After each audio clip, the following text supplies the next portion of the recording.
sick, Terry? Yeah, I'm sorry. This is like day 10. It hangs on forever. It's on its way out. Your side. Okay, welcome everyone. Today is April 29th. It is 12:04 p.m. and we are assembled for a special city council meeting. It's a budget workshop for proposed fiscal year 2019 and 2020 annual budget. Rachel, before we get started, before we dive in, can we just, good to note, City Manager David Everett is not here for this meeting, so Rachel is kind of sitting in-ish for David. Can we just get a cap of who's going to be presenting, which departments we're going to be reviewing today, and then about how much time we want to spend for each one? Yes. So on the list today will be recreation, which will be the Aquatics Center, the MARC, and programs. I believe storm drainage was a holdover from our last meeting because we didn't get to it. And so Joel might be presenting that as Public Works Director. We don't really have a superintendent for storm drainage. It's shared across departments. Do we want to do that first, or we want to put it at that at the end? Okay. That's fine, yeah. At which? At the beginning or at the end? Which? The beginning's fine. We're kind of running on a little bit of a short notice that we were doing things this way today, so we're going to kind of be muddling through a little bit. So and then tell me what specifically in recreation we're going to be doing. The aquatics, Arts and Recreation Center, and sports. Programs. And when we did the budget presentation before, Rachel had presented the recreation budget the programs and the numbers and everything. So in the interest of time, we'll probably just run off that as well and go through the budget. Okay. And then what Administrative else? departments. So that will be all of the administrative departments, and I believe we have recorder and finance split out separately. That's correct. Planning. Is engineering on today's list? No, I think so. they went first. We already did engineering, so it would be the remainder. But planning's going to go under admin, or? Yes. Okay. So then we've got recorder, finance, planning, and anything else under admin? I don't believe so. For today. Okay. Oh, HR, sorry. HR. Danny was looking at me sideways. HR. Don't forget HR. Never forget HR. And then anything else for today? At the end, after we go through finance, I just wanted to take a couple of minutes and talk about outreach prior to the public hearing and take a quick look at the budget simulation tool and just get some feedback from council before we launch that. Okay. So this is pretty thick. There's a lot of stuff to go over. And we're just afternoon right now. And is it the expectation that we're going to be going for at least 2 hours today? Yeah, I would think so. I would think so as well. But then we can have a hard stop at 2 o'clock. And what we did decide as a council, correct me if I'm wrong, is that if we don't get through what we want to get through before public hearing, that we can also have an additional special meeting, correct? Mm-hmm. So just to point out, we did not get, I don't believe we finished through the police department last week. Yes, that Because we wanted a report from Chief Winder. Well, we didn't finish the budget. We didn't talk about the employee retention plan. We didn't, there was quite a bit, we kind of got into communications and that was sort of stopped. So are we going to look at that? Are we going to bring that back? Would you like to? I would like to. Okay. Is that public safety? I'm sorry. Yeah. Yes, public safety. So, and before the public hearing? You want to bring that back before public hearing? Yes. Okay. So maybe what we can do is just kind of put off to the side a list of what we'd like to come back to as a separate meeting before our public hearing meeting. And so anybody feel free to do what Karen just did, which is speak up about something you want to dive a little deeper into. And then I was just curious because we don't really have like the like special projects budgets. And I didn't know if that was sort of the intention was that was covered when we met with Chuck and did the 5-year plan, or if that was gonna be, you know what I mean? Like, We can talk a little bit more in depth about that as we get into the finance section. So the capital projects fund and water and sewer contain the majority of special projects being capital projects. that's what I meant to say, But yes. not necessarily like planning projects, so studies and long-term planning, that won't be included in the capital projects budget. But if you want to address those as a separate kind of breakout session, we could do that in a follow-up meeting as well. And Otherwise, we weren't planning to do that as a breakout? Generally, David does a separate tracking sheet where he combines all of those capital projects into one sheet. But in the finance section, I'm going to talk a little bit about a prioritization process that I'd like us to go through as staff before council reviews and adopts that 5-year CIP. Okay, so, I Maybe mean, after that. it feels like that would warrant another meeting as well, right? Is that what you all feel? I suspect it'll take that. Yeah, I mean, and could be combined with public safety. Yeah. Yeah. Okay. So Just maybe, specific to next year's budget, just the capital projects that are contemplated for fiscal year 20. Is that what you're, or are we gonna go over current as well? for this current year? Yeah. We could do both. Yeah? I mean, that seems like we should. Of the topics we've already covered, other than public safety, is there any that we want to add back on so far? Question. I felt like we did a good job with Okay. the other departments. It was really nice to have the department heads here to talk about their budgets. I felt like that was really helpful. Okay. But if anybody thinks of anything, we can just tack it too. And then, so then at the conclusion of the meeting, after we do the budget simulation, maybe we should pick a date for that meeting, because I feel like we had some tentative, like hold for tentative, so maybe we should solidify that before our public hearing. And the public hearing is April, May 14th. sorry, right, we're almost out of April here. So May 14th, so it'd be sometime between today and May 14th, because we don't have a council meeting scheduled between now and then. Okay, any reason to do that schedule right now? Let's see what we get through today and then Good see point. how much Good idea. we don't hit. Okay, so stormwater, Ready for stormwater? yes. Mayor, if we could do rec first, because I think some of the I think Jeff and some of the Public Works individuals are coming for the capital infrastructure Oh, projects. okay, so So I we'll think move they will be stormwater. here. So let's see if we can push that towards the back. Got And it. then see if we can get them here for that. Okay, so recreation, let's start with aquatics. Terry? So come on up and have a seat, Terry, and we'll go from there. expected to present. No, so you have the, I don't think that a formal presentation, Oh, none of yeah. the other directors have given any kind of formal, So let me pull up, yeah. from the budget presentation that I did to council, just the section on recreation, and that might help Okay. guide the conversation. we could have Pat and Liz kind of want Do it all at the same time. now, and we just talk through it as we go. Can Yeah. I make a clarification on some of the information that was presented on that? Sure. It sounded, or we made it sound like we were having a visitation number of approximately 100,000 people per year. In the past year, I wanted to clarify that that is 100,000 visits. That's 100,000 admissions. I don't think it's 100,000, but let me pull it up real quick. And Well, that'll- it's like 80-something, but I think that with a few other things added into consideration, it is closer to about 100,000. Oh, okay.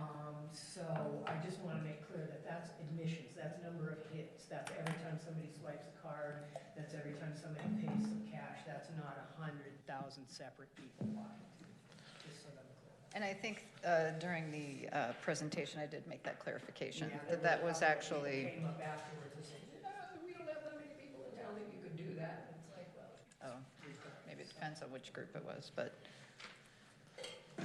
So, under the rec department, as you can see, there's 1,707 participants in the sports program, 1,157 in the arts and events, and then the aquatic, as they were just discussing, is 80,000 hits, as you were just saying.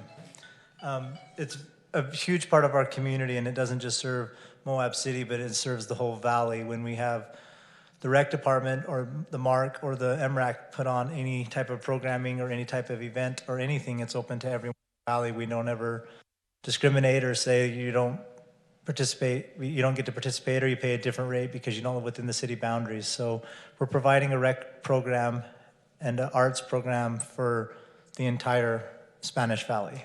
So it is one of our big community outreach programs. It's a face of the community, and I think these guys do a great job at it. They numbers that go with the budget. And we've showed you guys this before, and how we've drawn it, and it is a huge pull of our general fund. And so we've been kicking around ideas of different ways we can start covering some of that, and how we can produce more money for rec outside of the general fund to expand some of these programs and start doing it differently so we can get more money. So if you guys would like to speak to each one of your departments, just real quick, number of employees and kind of what you do, that'd be great. Just real quick, when we went through some of the other departments, David put up the actual budget and the chart, so that might be helpful as we go line by line. Does this council agree? Okay. Thank you. So Liz, do you want to talk about, just real quick, you're going first. Well, Aquatics pulled up. Oh, sorry, Terry. No, number of employees, just the number of employees you have, and kind of what you guys do down to I know the. you got it, so we're good. Okay, we have, depending on the time of year, up to 60 employees. We'll go down to And we're in our hiring phase right now. Can you pull the microphone a little closer? Yeah. Full number, so. Did you say 60 or 16? 60. Because that's everywhere from lifeguards to Front desk, facility. janitorial, instructors. How many full-time of those 60? 3. 3 full-time.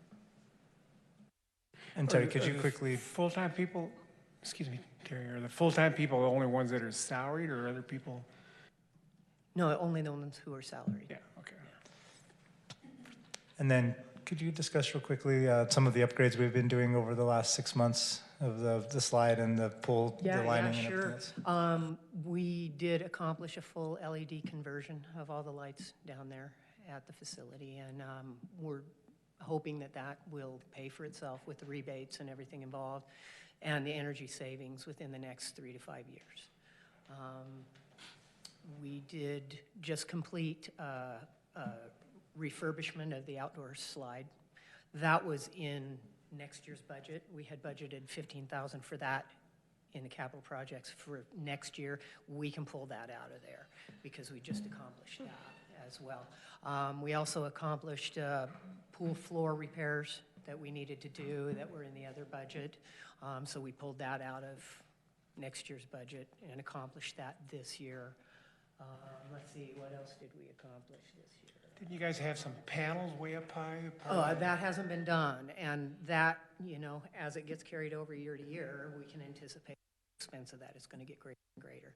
A number of the external panels, the cladding of the building have cracked and had to be replaced. We're on our 3rd replacement, and what needs to happen is those panels need to be removed, and the underlying hat channels that they screwed these panels to need to be taken off and evened out. They've gone in partway through, after the original application of these panels, they found out that they had a screw pattern that did not conform to spec, so they took the panels off, added a bunch of channels to screw the panels to behind it, and replace the panels. The only problem is there's a discrepancy in thickness between the original hat channels and the ones they put. So it's a 1/16 to 1/8 of an inch.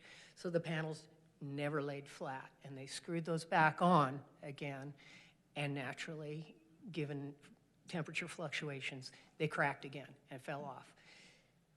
The contractor came, took them back off again, said they fixed the hat channels, put them back on, they're cracking and falling off again.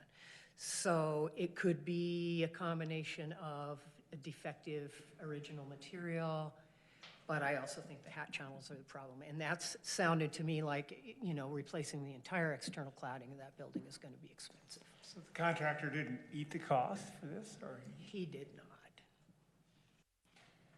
His feet were not held to the fire to do it. If you're ever interested, if the council's interested, I have exhaustive documentation of correspondence back and forth with the contractor and his kind of lack of responsive. The other thing we did when the flooring was getting repaired was the pool was shut down, so the pool filtration sand system, we cleaned all that out and put new sand and got all that prepared. So that should go about is that a 7-year, Terry, that's good 7 for? to 10 years Yeah. for the sand. So we did all of that, yeah, and we remodeled the rascal room while we were at it.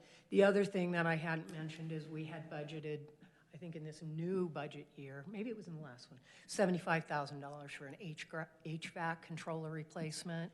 Instead, we went with the people who were the original installers of our building control system, and they're doing it for $20,000.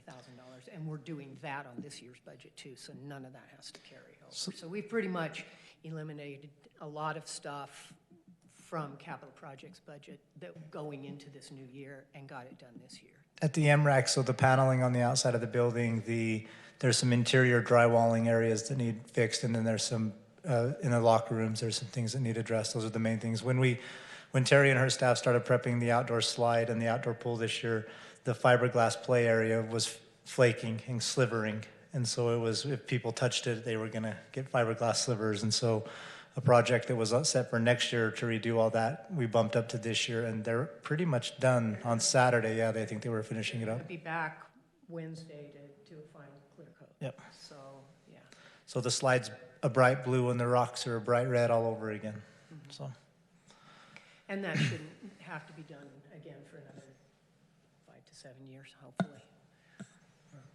The natatorium and the panel replacement, we are trying to research what materials we can use for those so that this isn't going to happen again, because we're on our 3rd time around for each one of those projects, and the materials that keep getting used keep being faulty. So I've had conversations with Chuck. He's going to do some looking around. He's going to check with some materials and processes engineers, get some information, and have somebody come down and look at that and make some recommendations for that. The only other thing, Terry, that I remember from last year is you guys bought these fancy inflatable The toys, Whibbits. if you will. Yeah. And then you bought some more or something like that. I mean, No, we didn't buy any more. We had one piece that was not the piece that we ordered, and we had to swap it out for, it didn't fit. Their plan didn't fit in our pool. Yeah. So now we've got it, and it does, and we are using it, you know, depending on the time of year. We've got fairly constant use of it, and it's allowed us to, typically during the off-season, we didn't have open swim on Tuesdays or Thursdays. Having that Whibbit last year and allowed us to expand, you know, to having open swim on Tuesdays and Thursdays. So I can't give you a dollar amount of how much extra money we're making because of that, but we are having more open swim and more usage of the facility due to that feature. So, you know, eventually it's going to pay for itself, which isn't really part of the model, but. They're amazing. Yeah, if you haven't been down, check them out. They're cool. I'm looking forward to maybe a little programming around like competitions, like city council and county council Whibbit competition. I mean, and do you plan to continue the free 4th of July Yes. entrance? Okay. Are we going to have a Whibbit? Will the Whibbit be out for 4th of July? Or is that too much? I don't know what day 4th of July is, but we're going to, Thursday. once a week, have that Whibbit in a partial configuration in the pool during open swim. We did that last year too. Like in the polo So we can area? take it apart and reconfigure it in different configurations, so we can put it in a linear configuration or a full pool configuration. There's a lot of different things we can do with it. Fun. People have been using it for party rentals and stuff like that, so it's gotten fun. a lot of use. Thank you. So, council, is there any questions specific to the budget that's in front of us, the MREC budget? I'm going to bring back what the issue was last year with leakage with the showers. And And it seemed like you did some research and it was too expensive to do push, Yeah, we or? looked at it and, we've discussed it pretty exhaustively with David. And really, the scope of the problem would not, in our opinion, warrant putting the kind of money into it, that it would take approximately more than half of what we earn an entire year in showers just to do the overhaul. And from the facilities that we checked with what, about 5 or 6 facilities, many of those facilities had the push-button timer system that we were looking at to start with in their facility, and it was so much trouble, and it broke so often and had seals blow out that they converted to what we have right now. So basically, we can't find a perfect solution to this. The only thing that we can do with our system right now, short of completely replumbing each one of those things at a minimum of $1,000 per shower, just for the equipment alone, not for the labor, is continue to take them apart as we do on a monthly basis and soak the nozzles and the valves in acid and do the best we can to remove the calcium deposit buildup, because that is what's causing the difficulty in shutting the things off. And we do that as often as we humanly can, but we have to be able to get in there. So we're going in, Patrick's going in at 4 o'clock in the morning and doing that. So, other than that and patrolling the locker rooms, there's not a lot that we can do to turn it to a zero leakage situation. But I would imagine that we probably waste more water in one backwash of the pool than we do in a month of shower leakage. So it's a matter of perspective. It's not something that we wouldn't love to do, but we haven't found a cost-effective way to do it. Can I suggest that we try to figure something out? Because every time I go into the locker, the showers are on.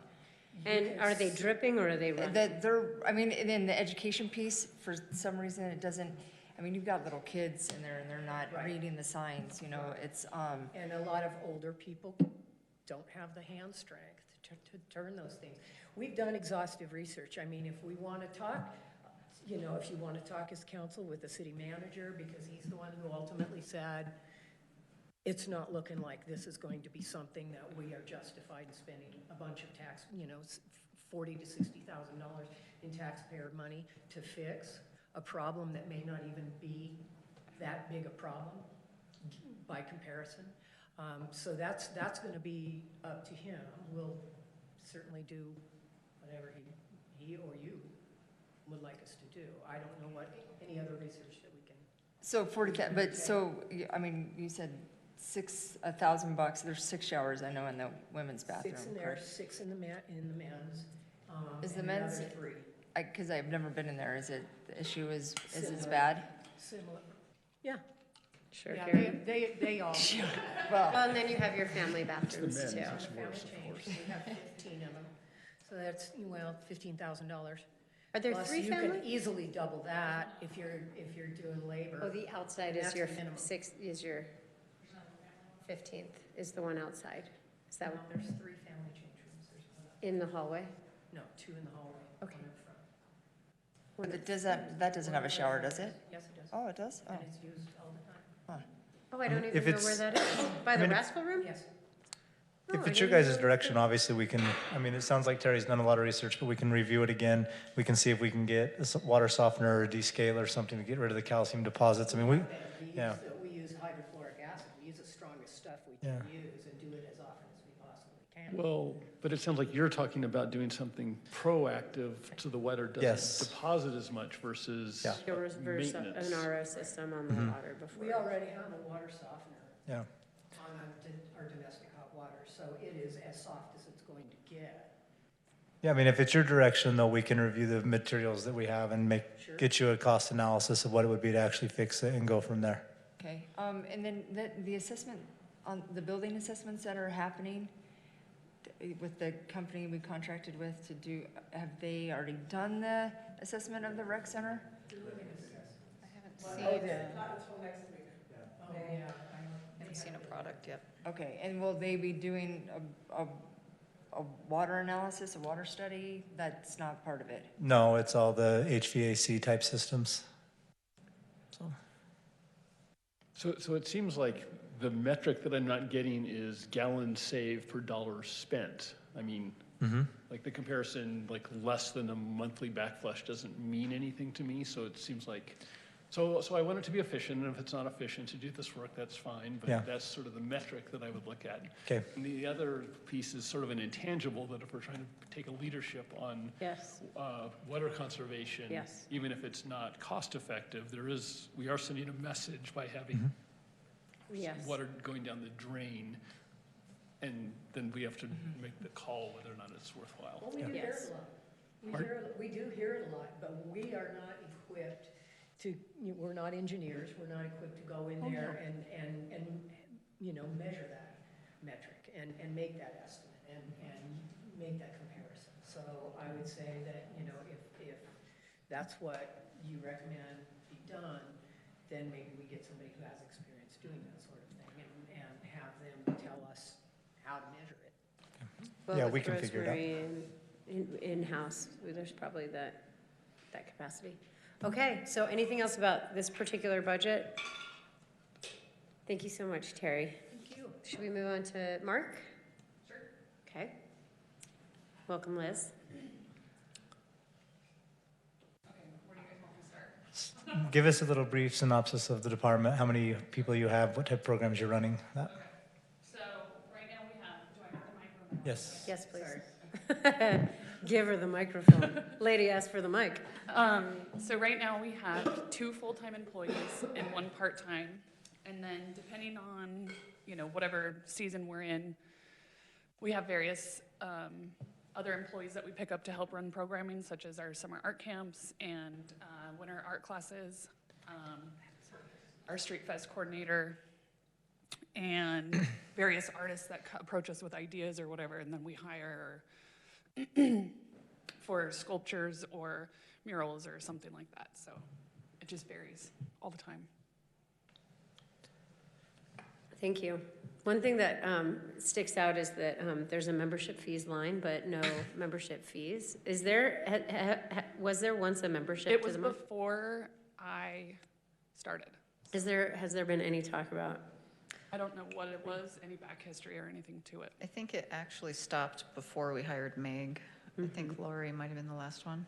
I remember seeing it on like one of the budgets, but it was not anything that we were. What I recall is that you could sign up for a MARC membership, which would entitle you to like a discount on some of the classes, but it was more like almost like with Moonflower, where you were making a contribution and then you'd get a newsletter and.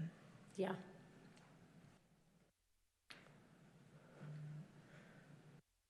So let's talk special event fees. Tell us, break that down for Okay. us. So in there, our biggest chunk is the Red Rock Arts Festival, obviously, and then also Art Walk and various random events that we, you know, come up with, or concerts that we decide to put on.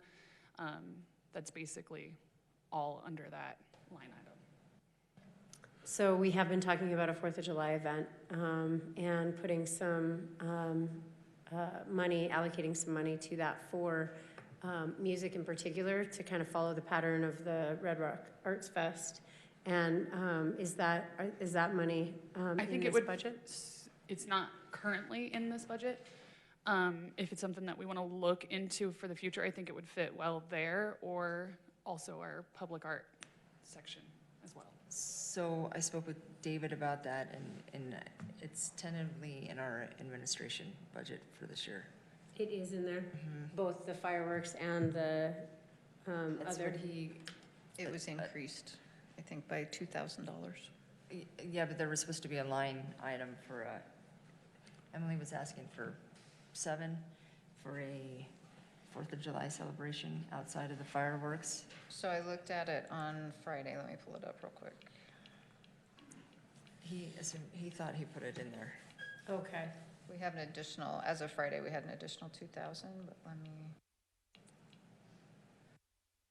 And I know that 2,000 was more that Grant County was asking for fireworks, but there was Yeah, supposed to that's be for another. fireworks. It's right there, so Grand County upped from 5 to 7 for the amount of fireworks, and the total amount included right now is 9,000.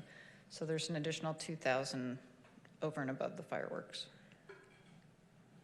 It was a different program, so I don't know where it, he said he would get back to me, but he didn't respond. So then, so the question that I wanted to bring up to this council is that if we want to commit to the 4th of July celebration, it seems like we would potentially add an additional 5 then to the mark under your special events. That's what it would seem like if that number is there.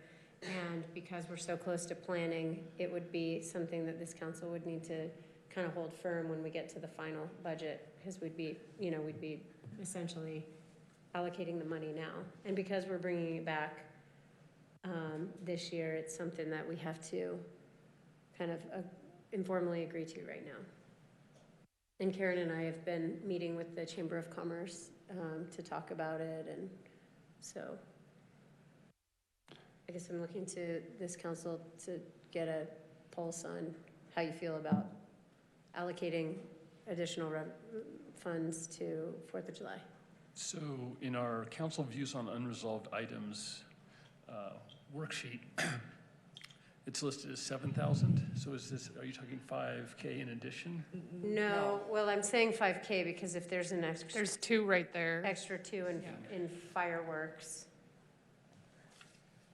I was thinking that we would have to do 7, but if there's 2 somewhere else, then we wouldn't want to add 7 if there's 2 extra. So there isn't 2 somewhere else. That 2 is because Grand County, the price of fireworks has increased, and so they were asking us to pay an addition for fireworks. That's fireworks only. No, the Grand County asked us to pay 7,000 total, so they there's were an at 5. additional Right. So there's 9,000 in there right now.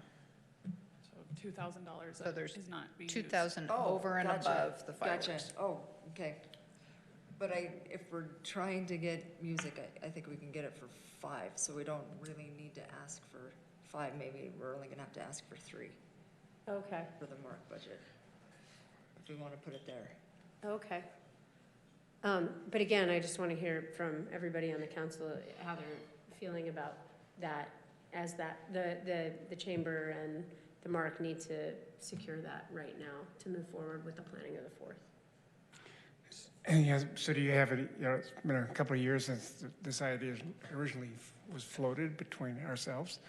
So you have any idea then what this program on the 4th of July would look like? And then what all do we We've get? already put in the permit just because it, time-wise. Yeah. But our general idea is we would have a concert from 7 to 9 Yeah. at the city park, because that is where the free concert series will already have their stage set up for their Friday event. So we're gonna kind of work with them, have them set it up for the day before so that we can use it as well. And then we just emailed the state about permits for vendors, and if anybody wants to come and sell something, if we have food trucks, stuff like that. Yeah. So the concert's at Swanee, is that what you said? Okay. As opposed to Old City Parkway. And so this concert would be a dance as well? People can, Oh, yeah. yeah, that's the idea. So we had one band in mind, I remember a couple of years ago. So is it the same bunch or is it somebody else or what? So we've been working with Ryan Shoup in the Rubber Bands. It was the guy we were talking about, yeah. Yeah, he lit us all up on fire when we were there. Yeah, he's amazing. It would be a big deal. Yeah. So then it sounds like we would need to add 3, based on this conversation, 3 to your special events budget, and that we as a council would also need to be comfortable saying yes moving forward prior to budget approval. Liz did mention the art in public places. Is another option as Set well. aside, Yep. which previously we have allocated funding out of that for performing arts. So this could technically be considered. Oh, yeah, so to answer your Because question. we, out of that specific budget, we already do the free concert series. We do fund a portion of that out of there. And I've got like the whole list, but that would be also a good spot for it. Doesn't matter. How much you got in the bank? In that account, Yes. that's where I was able to pull the 1,000 that I've already mentioned to you Yep. guys for, but basically Yeah, that right now. is maxed out. $40,000 year. for next year, $40,000 total. We've spent like every penny of it. Yeah, so to answer your question, yeah, of course, I'm all in support. I mean, nothing's changed since we first talked about it. I think it's a great Yeah. community event for people that are here, not necessarily tourists or visitors. I mean, some of them may show up, but it's for us. Yeah, it's an actual event in the park that is a local event. Yeah. Is the plan to be at Swanee or is it at? It would have Old to be at City. Swanee if we Swanee. want the band that we're trying to book because of the stage. Awesome. And the chamber's gonna take over the MC and the organizing of the event, so there's not really, other than attending and doing the application, staff resource. And have you heard, I mean, is Ryan Shoup even an option as of today? Did you get my last email from, I think it was Friday, where I went ahead and proceeded with the contract? Oh, you did? And Oh, I went okay. in, and I put the mark as the list. It'll be in your emails, but just to kind of buy us time, because I didn't know what we were gonna do, Okay, I said, go ahead, drum it up. I mean, obviously, it's not binding till we sign it, okay. so it should be in the works. I mean, didn't you get that impression that it was 5? I thought it was 7. 7 is what we were asking, and then it looked like She got it down to 2, 5. well, the 2 extra would, yeah, be for looping or, and Well, for Use it budget for purpose, extra. it sounds like 3 is what we would need to put in there. Is that right? 3 or 5? I thought it was 5. 5. Okay. And then if it's not spent, it's not spent. Well, and also if you put it in that public art account as well, like, we could easily fund art trails or something else with it, you know what I mean? right. Paint some bathrooms. We could paint some more bathrooms. Oh, yeah. Could you? That would be great. An additional 5,000, yes. Yes, Okay. so I think, yes. And does council have a preference if that's in the MARC budget or in the Art and Public Places budget or in the 4th of July line? Would you prefer to have it in the MARC I budget? mean, it kind of seems like it should be isolated in the 4th line, but maybe, I mean, I don't know. But if I'm the one doing any of the paperwork, which I feel like I kind of will be, it'll be easier if it's already in one of my accounts, Okay. for me. But that's just my preference. It's up to you guys. I can set up a separate line item under special That would events be for great, 4th of actually. July. Okay, that'll work. And should we move 2 out of fireworks and into the special events then? If only 7 is required, not 9? We can. So we're not allocating it in the wrong place? That seems responsible. Got it. Yay. And council's comfortable with this? Yes, Yes, yes. awesome. Sounds like a special event to me. Yeah, okay. Okay. What else? What other questions does the council have about the MARC budget in front of us? So in rental fees, it looks like you've got a ways to go from actual to date to budgeted. Is spring big for Well, rental fees? the spring is big, and also Tiff handled the budget for this year, and he was very ambitious, I think, as well. But it's budgeted for almost as much rental fee revenue for 20. Yeah, I'm actually feeling pretty confident with the renovations and how many weddings that I'm booking right now, Yeah, that we will see a large increase. I feel like we already have. okay. But before that, I didn't agree with what was put in there prior to. Okay. But I feel confident that the courtyard alone is getting a lot of attraction, so. Okay. And have the fees been evaluated in terms of local rates Me and recently? Tiff and Meg we redid it, and I believe you guys all voted and passed this at one point. But all of our fees were increased, I think it was this last summer. So they've all been checked recently. But, Okay. I mean, Great. obviously, Sometimes I have a hard time tracking that because, it's kind of confusing. and there's other fees that we look at as well, so Yeah. thanks.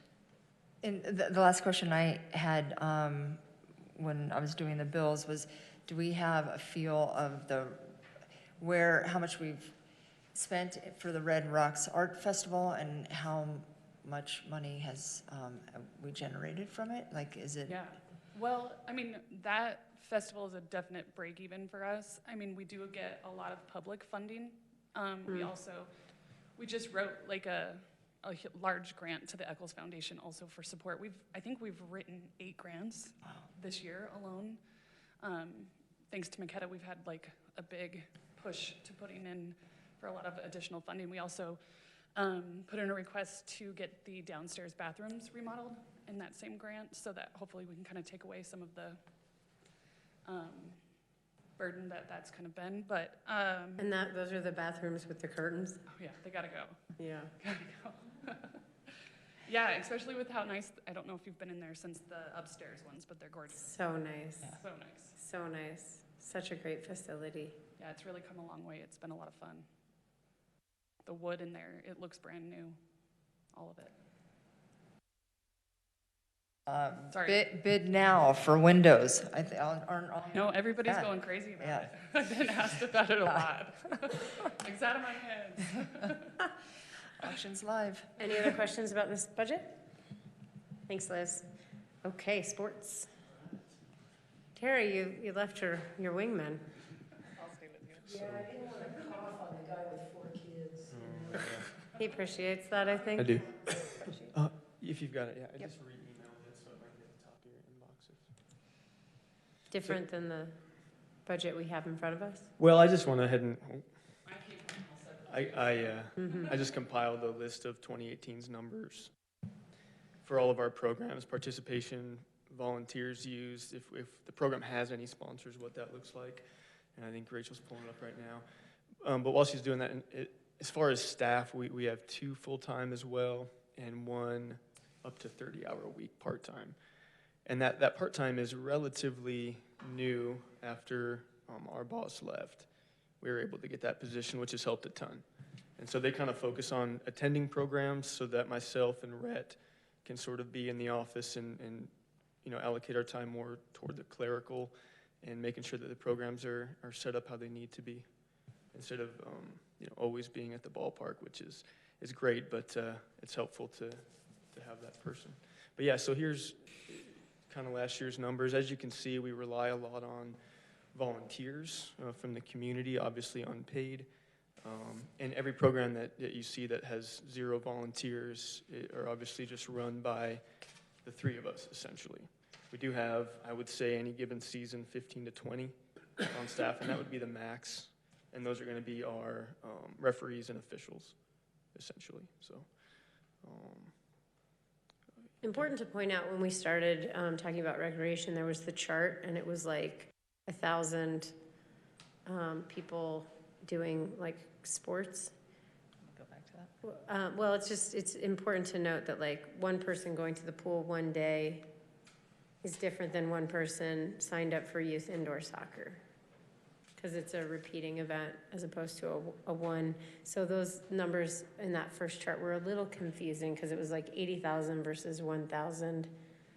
I don't know if there's a way to track like. And the impact days for a program participant also includes spectators, so it includes parents, Right. siblings. I mean, it's a bigger impact to the community than just that participant.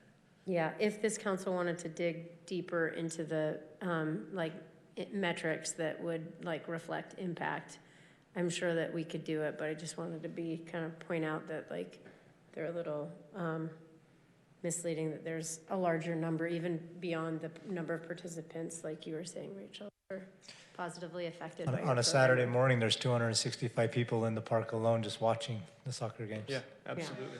Well, I mean, yeah, you expect for each participant an average, at the very minimum, 1 adult, and up to 4 with grandparents and parents and everything like that, siblings. So we fill that place up. Mm-hmm. And I know with the gym, and events and rentals, with some of that aging infrastructure, I know you've all heard of with the sewer line problems that we've been having there. Mm-hmm. And so, that was with the half marathon rental, but And that's we have sort of what we're sort of looking at for the next year. And I know this bathroom thing has just come up recently, trying to scramble to kind of move some monies around, but. And we have been working on that. That hasn't gone away. We've had several meetings about it. just this last week had the sewer department do some potholing to figure out how we'd have to re-loop our water line, which we'll have to get permits from the state to do. So we are almost towards the end of our rough engineering process of how we're gonna fix it. It's gonna come probably in somewhere in between $30,000 and $150,000, and that's a huge scope. But that's because there's several different ways that we can fix it, from fixing it so it's semi-functional to fixing it to where it's functioning, works for everything, provides bathrooms for the surrounding facilities. So we're gonna probably within the next week have that information for you guys to say, this is the cheapest way to fix it, and this is what you get. This is the best way to fix it, but this is what you have to pay. So we should have that for you here pretty quick. I want to point out that the community nights, the movie nights are just really wonderful. And really, And I think really I fun. forgot to even include that on that list, yeah. No, it's on there. Oh, is Community it down at movie the bottom? nights. Oh, yeah, yeah. So fun. We just had our last one last Friday, and I was actually out of town for it, but we've got another one coming up this Friday at Swanee, so. Sound like they're about 75 to 100. What's the movie? The movie this week is, oh, Rhett just picked it out this morning, because we had to get it out there. I think we're doing Wreck-It Ralph, too. It's a kids' animated movie. Yeah, because a large majority of the audience is younger kids, I would say between 4 and 10. Yeah. And so we try to sort of pick movies to appeal to that audience. And then we do a few. We're doing some more this year. Biga with the Film Commission has a new staff member who kind of has some experience with outdoor screenings. And we're going to do some more movies that were filmed in Moab, like the third Indiana Jones movie and some like that have some ties to. Great. So, yeah. So back to this budget, does this council have any questions on some specific lines? How do you feel about your fees? I mean, do you think that they could, I mean, it's really inexpensive to Yeah. sign up for. Yeah. Right, and we try to convey that to the public when there are issues that I think nationwide, when we looked at it last, we're quite a bit lower. And I think we may even be a little bit lower still or on par with, like, say, Blanding and Monticello, who we schedule programs with, and they're, our facilities and things I think are cost a little bit more to operate than them. And so, so I think, yeah, overall, from a national standpoint, they're still low. And we increased them, I think, twice since I've been here, and they were $5 each time. But it's been about maybe at least a year, maybe 2, since they've been looked at.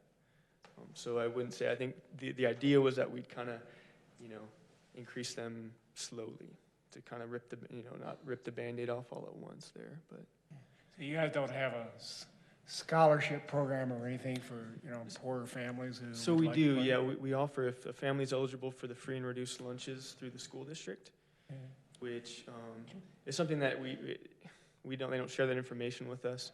But if they request that price reduction, we work with those families. It's a 50% discount. So say our most expensive program is $70, and that's baseball and softball. Football is that much as well, and that's basically due to equipment and uniforms. That would knock it down to $35 for the participant. And if Do we still have the family maximum? yes, yeah. So we've been implementing a family cap. That may be something to look at too, but it was $140 per season per family. And so what that means is that families with multiple children, and we run into it a decent amount, would not pay more than $140 for a season. So that's basically 2 baseball or softball registrations. But Also interdepartmental too. Correct. If Oh, they wow. pay us for, say, a program like swim club, and then they want to do some sports, that factors into that $140 figure, and that may be something. Wow. Is the pass excluded from that, though? Like, you would meet that with a pass, It's only programming. only programs. programs, yeah. Yeah, so right now, the only program that we have running is swim lessons, and that doesn't really apply, as far as I know, to swim lessons, but swim club. Right. Okay. And Terry and I, if something like that came up, we just have to communicate, say this family, through my programs has reached that family cap, just because there's no way to necessarily do that on a registration software. A very limited number of people avail themselves of that Yeah, anyway. so. So with the fees that you've got now, do you mean, I could guess there might be two categories of people, you know, a better off group of people who are happy to pay your fees and say, boy, that was cheap, you know? Sure. And then there might be other groups of families who, I mean, do you ever have people come to you and say, well, you know, I'd love to get my kids in, but you know, we just can't quite swing $100 or whatever it takes to join? Yeah, so we will get that on occasion, usually with that 50% discount. That makes it affordable for families. I have allowed participants to register up front and then pay later. So if there's a deadline, you know, we just kind of make a note of that, and then they'll pay when they have the money. Because we certainly, the goal is not to exclude any participant, and I don't think we ever have based on financials. We do, so I guess it's on the other spreadsheet, but so for the baseball and softball program, we have about 30 to 35 on a year of community sponsors. They sponsor teams, and once we hit like 20, so that's the number of our teams, all that additional money goes into like that fund, and we'll use that to help pay for. So if a family can't afford the 35 or whatever, we'll use those funds that are donated to pay for those. Yeah, it should be pretty clear. I'm trying to tell council here that I think that kind of thing is really important from a community point of view. I mean, I don't want a bunch of rich kids out there with poor kids that can't play. Maybe I'm saying this because one of my kids and her husband have started a soccer league in Denver area for poor kids. You know, a bunch of Spanish speakers, but that's got nothing to do with this here. But it really matters. That's what I'm trying to say. So I don't mind spending a little public money to make sure all the kids are getting out there busting their butts against each other. That's what it's all about. Yeah, it's super important to get those kids, because a lot of times those are the kids that need it most, you know, to get in there. Yeah. So, yeah, it's a good. Okay. I mean, I would just maybe suggest that raising fees a little bit to also, to show the value and the worth of these programs too, because, I mean, I know football programs anywhere else are $150 minimum, and so we're at 75, and that includes your uniform. I mean, it's a bargain. It is, and we're looking at new helmets, because we're looking at replacing the rest of our stock of helmets. Those are kind of come up a lot, you know, with the safety of the game, with the tackle. And so we phased out a number of the old ones, and we budgeted for this next year to replace the rest. And I think that's, you know, you start telling people that, and they kind of get on board with, well, these are, you know, we get a nice deal, but they're still $80 a piece, and you're talking about, you know, 85 or so kids in the program. Right. So that adds up pretty quickly. Well, there's also revenue that we receive through partnership through the Grand County School District. Can you explain that and any other revenue partnerships that we have? Yeah, so we've got the school district. I believe it's still $15,000 a year, unless they knocked it down to 10. 15? It's 15 still, yep. And so that is just sort of, since we serve, I mean, all the school children. These elementary school doesn't do any of their own sports. The middle school does a few, and the high school obviously does their own. So since we're serving their population, I think that's why they sort of traditionally have kicked in that amount to our budget. The county gives us $75 a year, and so that they help subsidize that. The county gives us 75. 25,000 of that is a subsidy that goes to the Aquatics Center. Okay. That was part of the interlocal agreement with the rec district. They'll pay that until such time that the debt is retired or the Aquatic Center breaks even. They also retire the debt, so they also make a $190,000 a year payment towards the bond payment. But the additional $25,000 is a Aquatic Center subsidy for operations. Wait, so where's that? Is that what we're, so it's not the county, it's the special service It's the district. special service So district. that's different. Like when you say county, it's like Grand County. The 75,000 comes from the rec district. Okay, so of that 100, And on 15. line 33561, Yes. of that 100, 25,000 is going to the MRAC, Yes. and then 75 is sticking with programs. Yes. Okay. So, but they also make that payment of 190. 190,000. So for 200 and what? Rec district. Rec district. But the bill is $1 million a year, correct? For rec, yes. For rec. Yes. So we're subsidizing $900,000 right now from the general fund. So the rec district pays, but we do not currently receive a contribution from Grand County. Okay. Is the thought that we're receiving money from Grand County through the special service district? I mean, legally, they're separate entities. So like you were saying, Mayor, a second ago, if the special service district is giving you the money, that it's not coming from the county, it's coming from that special service district. Now, I don't want to speak like the county's not participating, because I don't know if the county's donating to them and they're a pass-through. So I don't want to sit here and act like I know their finances and that's how that's working. But from this side looking that way, it's the rec district's giving us that money. And I Where don't, they're getting it from, I'm not sure. I don't believe the rec district receives any property tax. I believe that's all the mineral lease funds. All mineral lease. I'm relatively new to that board, but it's, from what I understand, I think it's all the mineral lease money. And we illustrate that money is only 10% of the actual budget for recreation, and not even because of the 25 going to the pool. Well, our total budget is. Does he have it at the Total top? rec budget, 1.7 million. 1.7. Yeah, so the city's share of that, it's a little less than, or a little more than 10% of the city's share.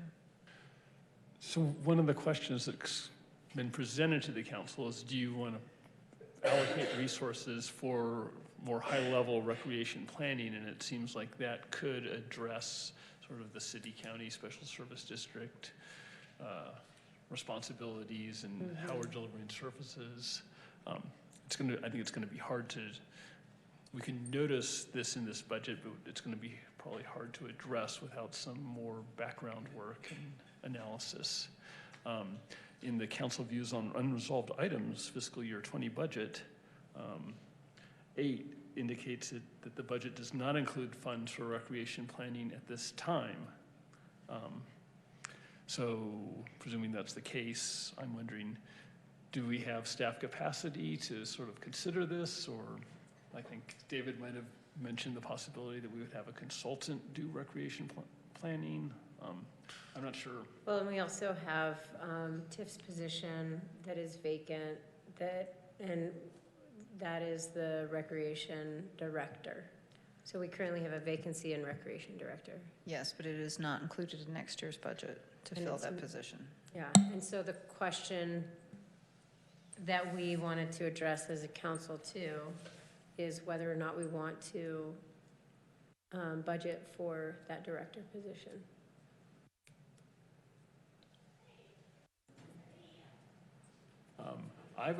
So to that, I would still like to have more clarity on like the individual functions that job does and how they're being split out, where the gaps are, and how to best address those. Would that be like looking at what is the old job description? I think so, as well as perhaps some description of the reality of what TIF was doing and where the gaps are now. So do we want to add that to our list of something we can discuss at our next meeting of that position and different ways we could recreate it, whether that's a molding of some other jobs that may be One there? of three things. We could meet about it again, we could decide that we want to add it right now, or we could decide that we don't want to add it and not about it anymore. Oh, yeah. Right? I mean, Yeah. but I think we're all saying that like the third isn't, like we want to talk about it some more. But what does the council think right now about moving forward with like putting funds in to have that position? I like Joel's idea of learning, and Kaylin's idea about learning a little bit more about what the position does before I would be ready to make a decision on it myself. Well, we're happy to give you any feedback you would like to know as well. I know the three of us worked pretty closely for a while, so. Well, and it's not really about the person, but it's more the position. So like we're looking at a transition where Joel is going to assume city manager, and assistant city manager then will be vacated. And that is currently the position that's overseeing recreation. Mm-hmm. And so what we as a council can look at too is like if we're looking at a position, do we want to put the resource back into recreation? Or do we want to keep that structure and under administration, which is kind of a consideration. And the way that the budget's proposed right now, the assistant city manager position is funded. So maybe it's a morph of the two. Maybe that position keeps those responsibilities and it becomes more of, it's just something we need to discuss if that's what we're thinking. And so then it sounds like maybe we could talk about that under admin as well. Yeah.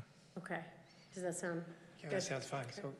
But I got a question for these two over here. How often do you guys, over the years, and certainly in recent years, use unfilled staff positions, which are kind of nebulous in a sense, like TIS position that may or may not come back, and use it as a informal sort of budget reserve, I guess is what I'm trying to say. I'm not sure if it's legal or not, but I would hope so, and maybe it's just. Yes, go ahead.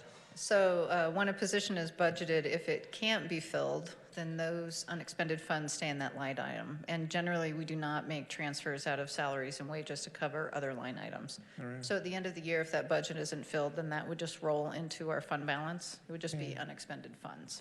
Okay. If it's a position that we intend to fill, then obviously we would budget for it and recruit. But we've had instances in the police department where we've been understaffed. And for example, our overtime costs have been higher, and at the end of the year, we've done some reallocations. But generally, we don't reallocate any money out of salaries and wages. Okay.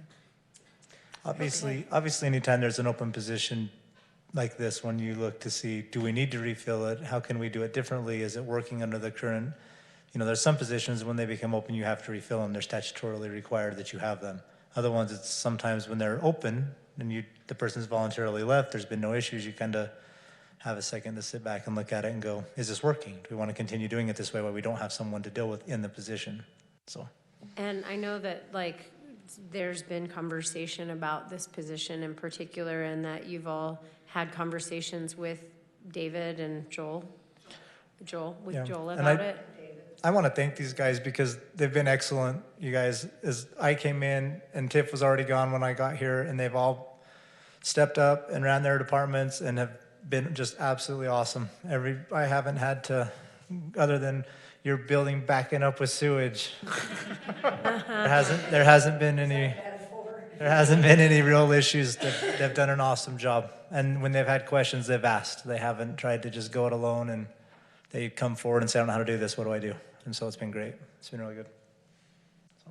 Well, Joel, it may come down to you. I mean, I think you're going to need another year or so to find out. I mean, this is what strikes me, is whether you need TIF's position or not. I mean, if they're already interfacing effectively with you and you don't need another level of I think in between. I know we're trying to move on and get going, but I think there's definitely things under Tiff's position that are not being dealt with right now that need to be stuck somewhere else. So if we're not going to refill Tiff's position, we need to stick them under the city manager. And if we are going to fill Tiff's position, we need to look at how we're going to budget that position. And maybe we can start calling it the recreation director and not Tiff's position. Yeah. Just so that we can so that we're not associating any particular person's performance or, efforts, so. Well, and if there's something in there that you think could potentially fit with one of us, like, I would be happy. Yeah, definitely. Okay. Thank you all so much. You are vital and you are appreciated. Thanks. Okay, so we're going to move on from recreation to would you like to do stormwater now or go into administrative? I think we were talking about jumping to finance, but it's up to you, Joel. Let's do stormwater soon. We lined out a schedule and we're definitely far behind What do you- schedule. All right. So originally it was recreation and each department was given 15 minutes. And we just spent the last 45 minutes on recreation. That's because So there was 3 departments in it. It's all lumped as one. So then you have planning okay. and building, then you had recorder, then you had finance, admin and HR. But stormwater and capital fund, these guys are here, so it might be better to just, We might go off script. yeah, it might be better to bump them since they're here and We might just jump all around. Let's do that. Okay. So stormwater, come on up.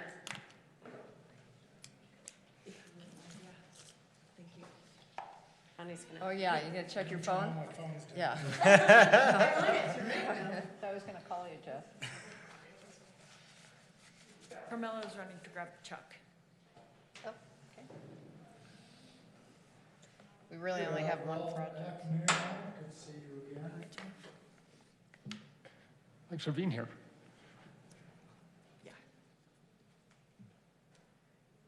Well, let's jump over to capital while we're waiting for Chuck, because, So Jeff, while we're waiting, may I ask a question? So I have a neighbor of mine, I got a feeling this is just perfectly fine, but I'm just curious. So a neighbor up the block on Rose Tree who was, one day I came down, and there's a whole lot of muddy water running down the curb, all the way down Rose Tree, and eventually would have hit 4th East and gone into a storm drain somewhere, I guess. So I traced it back up, and sure enough, it goes all the way up through, eroding out one of the city's dirt streets. And I don't know what they were doing, pumping water out for some sort of reason. But is that for residents who, for whatever the reason, need to pump wastewater like that? Well, they really shouldn't be, because you never know what kind of contaminants are going into your storm drainage and make it into the river. If it was coming up off of Rose Tree, was it higher up, like coming from Arches and down that hillside, or was it right there in? no, it's one residence right there. I could point it out to you, but if you I really want. think that I know the gentleman you're talking. I spoke to him last year about doing that. Was he doing it again? Yeah, well, I guess. I mean, all I know is I just walked up, you know, where Rose Tree intersects. It's an unnamed street, I can't remember, right up above my house. That's why I haven't noticed. So I walked up the street, and it's up behind some resident's house, but I could do it in private with you. But yeah, it was definitely a pipe. And now I'm going, oh, and all of a sudden I see a, you know, inch and a half diameter pipe spewing water out, and it's running down the street and down the drain and so on. I'll be happy to meet with you after we're done with this and try to figure out what he's doing and where it's coming from. Okay, I'll talk to you about it in private then. I mean, we do have issues with some of the people pumping pool water out, and it has to be dechlorinated before it can go. Maybe that's what it was. I don't know. Oh, pool water. When I see them doing it, because they don't have to ask permission first, I always stop and tell them, you can't be doing that. There's a couple of hotels in town that we've had issues with that before. All right. do you want to start with revenue really quick, since we only have one revenue stream? And Sounds it is the stormwater drainage fee. We've been collecting that fee for approximately 12 or 13 years. We've been accumulating it in our fund balance. The majority of that fund balance accumulation has been designated long-term to resolve the Stewart Canyon drainage issue. Rachel, can you make your screen brighter? I don't know if it's me or if it's the screen or. Yeah. Oh, it's me. Right as it goes. Okay, Sorry. no worries. My eyes are changing. You can just turn around, look how bright it I is. know, that's what I might. Within the operating fund, there are some wages allocated in there that actually help pay for one of the street service workers for stormwater duties that they undertake as part of their streets position. And if you want to jump over to capital, that's where the exciting stuff is happening. And Chuck's here to talk more in detail about some of the capital projects if you have questions as well. The $1 million payment to UDOT is the first payment of 2. And as part of the 191 widening project, they will be mitigating Stewart Canyon. Is that a fair assessment? Yes. So the Stewart Canyon Drainage Project starts with a debris basin up there in the canyon itself, and then it'll go into a storm drain, which will then go into a storm drain down the highway and come out down, ultimately emptying into the wetlands. And UDOT has been negotiating with all the affected property owners along the way for easements, et cetera, as part of the project. And probably the thing that'll happen next budget year, because latest information I have is that the earliest that construction will start on 191 will be probably October, November, and it'll be somewhere between a 9 and 12-month project is the best estimate. Kind of weather dependent, you know, somewhat to a certain degree. So all that infrastructure would be in next budget year, not this coming budget year, is that we'll be maintaining the infrastructure outside of the UDOT right-of-way. They'll be maintaining the infrastructure inside the UDOT right-of-way. So Jeff won't have to try and go clean out 7-foot storm drains in 191, but we'll have some debris basins that'll be outside, and we'll be addressing that, you know, as we go, the best way to do that, but doesn't show up in this year's budget, I just want to let you know that, but next year's budget, you know, if you build it, you must maintain it type thing. And just to note, this payment this year in the capital projects this year will basically in effect deplete our fund balance. So for next year, whatever user fees we accumulate between now and the second payment to UDOT will help offset that, but next year we'll look at financing part of that $1 million payment to UDOT.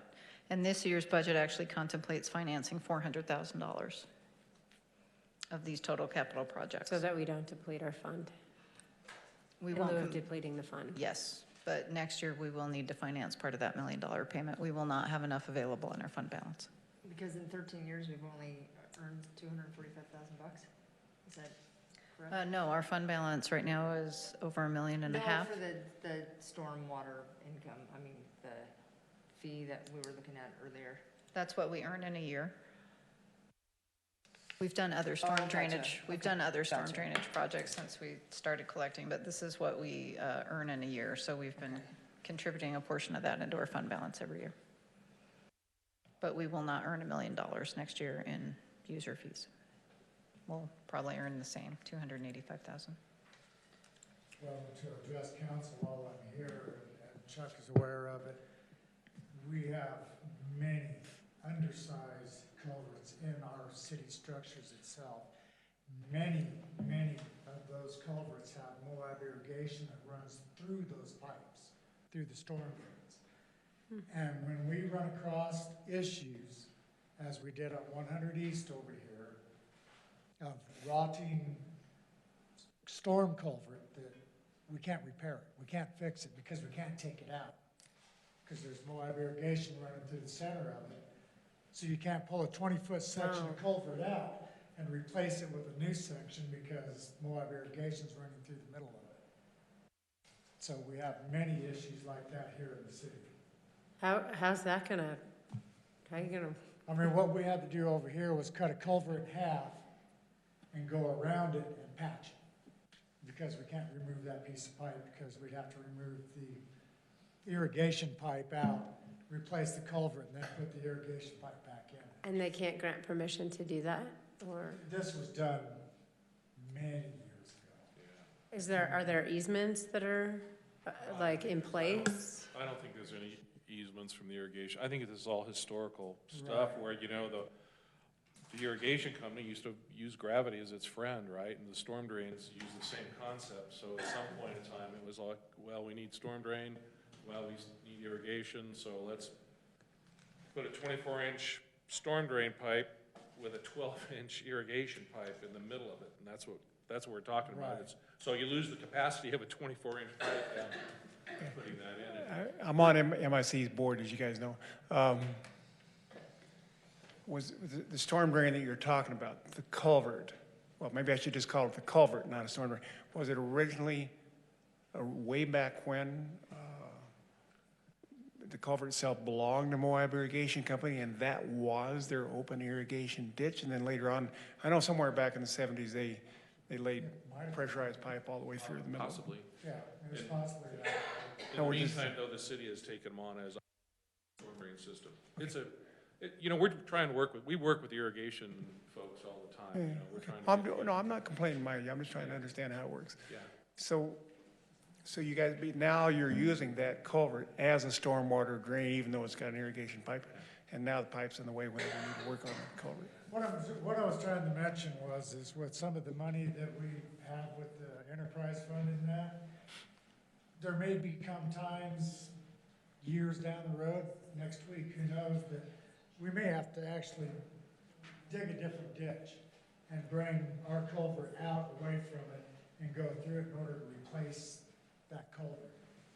Because a lot of them are getting rotten on the bottom. So it's just something to think about and places to allocate some monies in the future. Maybe this doesn't have anything to do, what happens if the irrigation pipe rots out or becomes If the degraded? irrigation pipe bursts, it's contained inside that storm drain, and it'll just continue to wherever that storm drain comes out at, whether it be into Mill Creek, Pat Creek, or down in the river.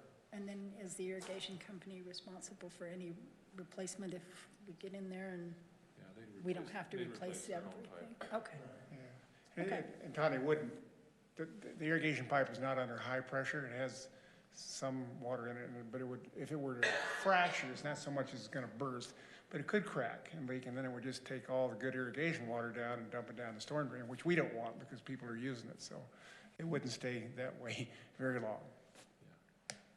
Huh. We just have some upsizing to do in the city. We have 2 small storm drains for the amount of water that we do get in those 15, 20-minute storms.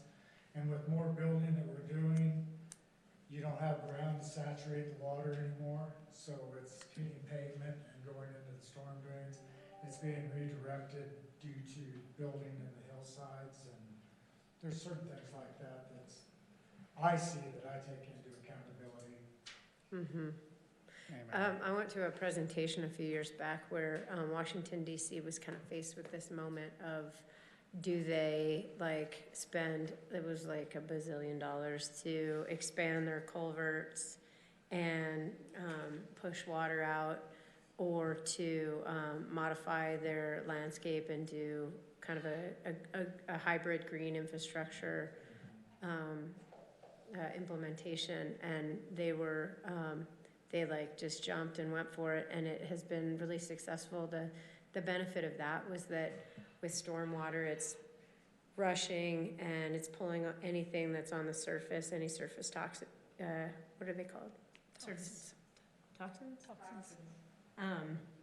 Into the stormwater and into the river, but then with the green infrastructure, because it's like it's holding all of that water runoff and allowing it to saturate, then it's more naturally filtered.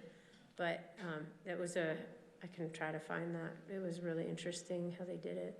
Yeah, it has varying successes. I mean, part of the city is, we've been talking the last year about the green infrastructure and doing the research and looking at the applications that I've been aware of, what we've been involved with. It works best when you have deep depth to groundwater, because the vegetation takes some of those toxins out, but then you also want time for infiltration to go into the soils. But in places where we've got depth to groundwater of 12 feet, it doesn't take long for that water to infiltrate. Now, that's no different than going into the creek, so I'm not saying it's necessarily a bad thing, but it doesn't have the effect of cleansing that the perception people have, whereas if it's deep, like 1,000 feet to an aquifer, or even 150 feet deep. Yeah, but it takes the load off of the culverts, like you're saying. Our culverts are getting stressed because of development and because of age. The culverts are stressed because they're old and these soils are rotting. I've showed you some of the pictures from 100 West. Yeah, the sewer pipe picture. I remember that. Yeah. Thank you. Yeah. And the storm drains are no better. I mean, they're in the Yeah. same thing as the sewer lines, a lot of them. One thing I want you to clarify for me, Stewart Canyon, is that the little gully that you see just north of the rock shop? Yes. Okay.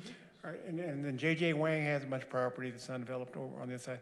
So at one point, UDOT had a nifty picture that showed Stewart Canyon draining under the highway, and then there was a piece of one of his parcels, I guess.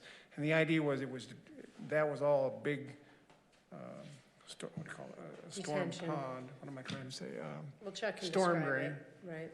And then the idea was to try to recharge the wetlands by letting it drain into there. Is that correct? That's correct, yeah. It's going to collect it'll be a debris basin up in Stewart Canyon, basically to collect silts and rocks.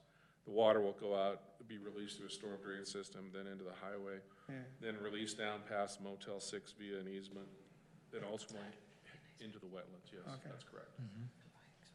So, Should we refocus back to the budget here? So what else, what other questions do we have? Just the riparian area study and restoration, only $25,000. Where is that being focused at? Honestly, I don't know about that one. I haven't been involved in that one. David has been. David put that in the budget. Unless anyone else knows. I think it's a long part of the pathway over in that same area, but that would be a David question. And I think what they're doing is they're clearing out some of the tamarisks and Russian olives and replacing them with willows And it such. might be also to fire mitigation. Yeah. Well, I think that was in the trails budget originally, but this has been a continuing project that we've been working on for a couple of years, and it seems like it was done in part in previous years. So I'm sorry, that's something David could speak more to. What's the, Go ahead, I'm sorry. what was the Cane Creek heavy maintenance? Yeah, that's what I was going to bring up. Yeah, thanks. Cane Creek Heavy Maintenance is a project that we did design in-house, that we're ready to go to construction, hopefully this year, funding permitting. And it's one of the projects that when we spoke earlier, we talked about we have the ability to potentially do some of it this year and some of it next year if the funds aren't available for the entire project. And in this case, what we'd like to do is go in and do the storm drain work and the concrete work this year, if we don't have money to do the road work as well. The road definitely needs worked on, and if we can find the money, we'd love to do it, because as we mentioned before, when 191 is going to be under construction, 500 west of Cane Creek Boulevard, I just know we'll get a lot more use, even by locals. And Nobody's gonna be going anywhere. You can read the websites, social media now. I mean, I'm sorry, I shouldn't have brought it up. You talked about how it's jammed from one end to the other already. yeah, But it'll wear. so the Cane Creek Heavy Maintenance is storm drain. So a big part of it is talking with Jeff over the years and doing the analysis. Something around the curve on Cane Creek, it ponds 3 feet deep because we don't have a sufficient storm drain system in there during the heavy We have a events. storm drain on that corner, but it's not big enough to take what it does, and it'll go up over the trees, and there's a park between the two apartments over there. It floods up into there. Oh, really? Yeah, it does every major rainstorm. Hmm. I mean, I wear water boots that are 2 foot tall, and it goes over those when I get out to pull the storm drains and the grates so they can drain down out of it. Okay, so I missed the latter half of your argument. You'd like to do the road work anyway because of the highway widening, and then I lost. Well, because the road is in such bad shape, Yeah, that the increased amount of traffic on it right. will just beat it up even more. So what Well, we why would- not just let the highway bypass do its thing until they get all finished rebuilding the highway and then rebuild the road all? well, that's what could happen if you don't want to put money into it. To me, I mean, otherwise we would rebuild it nice and neat and then just to have it torn apart Chuck- anyway. no. Chuck's making the argument that you rebuild it now, so when your highway is widened, it's ready for the overflow of traffic that it's about to take. So it's prepped and ready for everyone going But that build them a nice direction. new neat road so the next year they can tear it up. They're gonna use it. Yeah, it's just, so it's ready for the increased use that it's going to get, because right now it's hard to see that it living through that process. Yeah, it's sort of like, UDOT did not want to go patch the 4 mile stretch of where they're gonna widen. Their whole plan was not to patch it at all this year, but we had such a tough winter with all those potholes out there, they said, we gotta go patch it. So we'll be in the same scenario if we don't repair the road, is we'll be out there patching.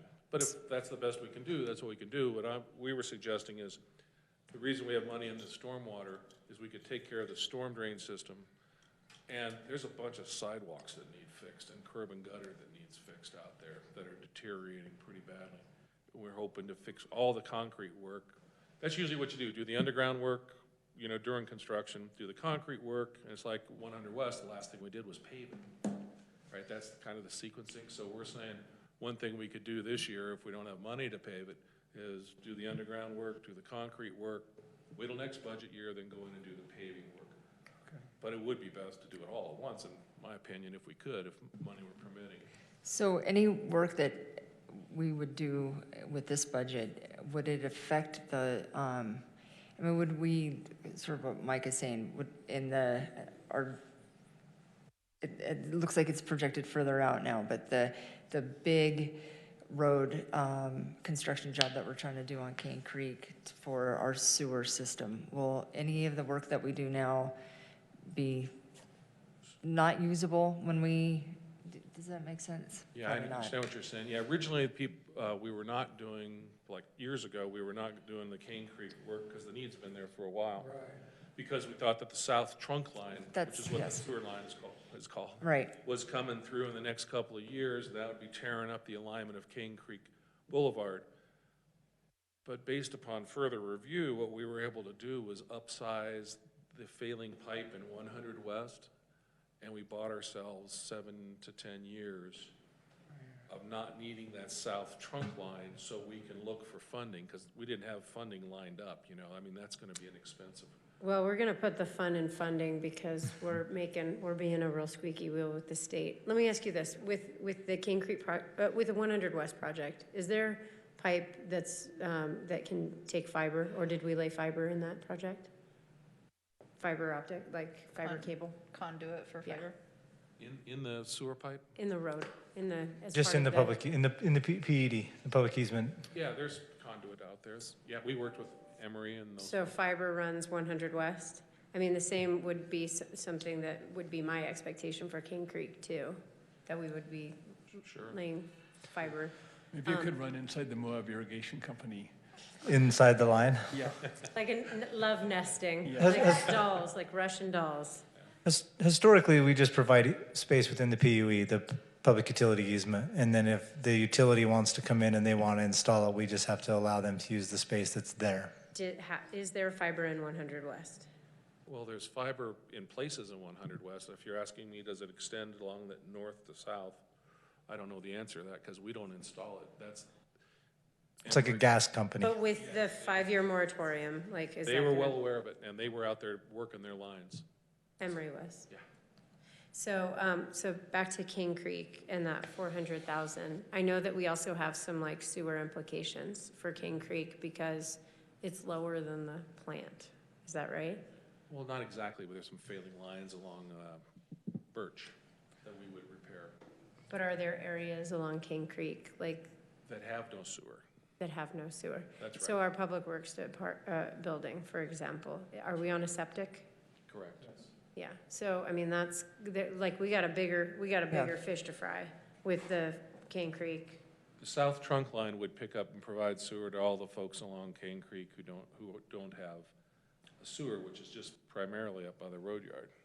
But we're not gonna, with your suggestion, we're not gonna look at doing that for 7 to 10 years Because of the price tag. because of the funding. So we should know what the price tag is, because we're trying as a council and to leverage money that we could potentially receive right now to mitigate the impacts of tourism and all the money that we've been spending and all of the infrastructure needs that we have. If we identify, if we can be really clear about I see 400 and I hear what you're saying, it's kind of like it's not makeup, but it's not dealing with the entire scope of what you would hope to imagine would be a redevelopment of the King Creek Road area. Is that correct? King Creek Boulevard area? Yeah, so we do have a price tag on the south trunk line, and it's $5 to $7 million. Okay. And that's why last year we said, what can we do to find money for that? And so we were able to do the improvements 100 West, get capacity in the sewer. Yeah. Buy ourselves another 7 to 10 years to find that 5 to 7 million. If you can find the money, that'd be a good thing. Yeah, maybe. But we'd still have to maybe go we to can- design. We're at the concept level design right now. We don't have the final design done. But if you could find it on the front end prior to the road, that would be. Yeah, it's just that I have concerns about that road is gonna really fall apart once that 191 construction hits. If it just drives a few tourists away, we won't really care. No, I'm just joking here, mind you, but, So I want to honor and respect what you're saying with the 400, and I think that's it seems like it's staying in the budget as a yes to move forward, but if we can hustle for putting together, and I don't know if you need money to go from concept to more specific, reimagining King Creek Boulevard For the south trunk line? Yes. Yeah, the south trunk line, we don't have design funds. Do we need funds in this for design? That would come out of the sewer budget, the sanitary sewer budget. And Chuck, what do you think that number would be to get design done for the south? Well, we were gonna take it all the way from essentially 191 down to the plant. Uh-huh. design money is probably $150,000. I don't know if it's Jones and DeMille, but I got a pencil from them when I was at the conference this last week. Well, like whoever it, like put something together so we could do an RFP and get it going, because Mayor. wouldn't that be great? We do, Rachel, go ahead. I was just going to say, we financed through Zions Bank this last year for both sewer and water for one of the projects that hasn't been completed yet. So there's potentially funding that we could use. I don't know logistically if we could get it done by the end of this fiscal year, but we could include it in next year's budget for design. Oh, but that's borrow money? That's sitting in PTIF right now because we have not completed a project to spend it on. We have it. We have the money, Okay. so. So this is 400K for stormwater in the Cane Creek heavy maintenance, and then in Class C, is that where the, I don't know if we have Class C. Capital project Yeah, is can we actually look at where that, we- please? but I mean, that's where the concrete work is, Yes. okay. It- And so at the point of the concrete work, that's when we commit to how surface water is managed. Right, because that's our, So curb. during this council, we'll likely want to have a conversation about green infrastructure. definitely. So has it been designed, like, has that design already occurred, or should The we? storm drain design is, because it's so much of it's just replacement. Like Jeff was saying, there's some 18-inch pipes underneath there that the water's all heading that way. Yeah, There's really no, it'll be some major redesign for that road to find room in the right-of-way to put in basins. So what we've done is we've upgraded the pipes, upgraded the grates, directed it towards the way it's always been going. To 191. As Down opposed to the to creeks, actually, to Pack Creek, Pack Creek. yeah. Where does that hit? Is it like, Pack Creek comes into Mill Creek. no, I mean, where does the stormwater hit off of Fifth West? Off of Cane Creek or Fifth Or West? sorry, Cane Creek, sorry. Cane Creek, The ones that come off of Cane Creek go right across the road next to the church down there, the church, and that's then it. straight through over to. Oh, there's that big easement. That's right, that's right. Right, and we have several of them. The problem that we're having with a lot of the sidewalk, curb and gutter and storm drain right there is our green infrastructure.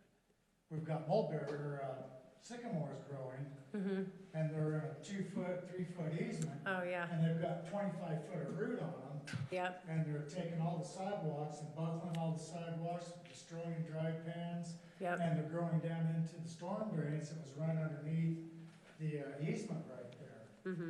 That come down from McDonald's in that area, and they come down through underneath the trees and then shoot across over to the creek. So Yeah. those trees are destroying the road, the sidewalks, everything right there. As, I'm not against trees, I love trees. They're tearing everything up, so we have to be very cautious about what we do with our green infrastructure, not planting the wrong species of trees in Right. the wrong areas. yep.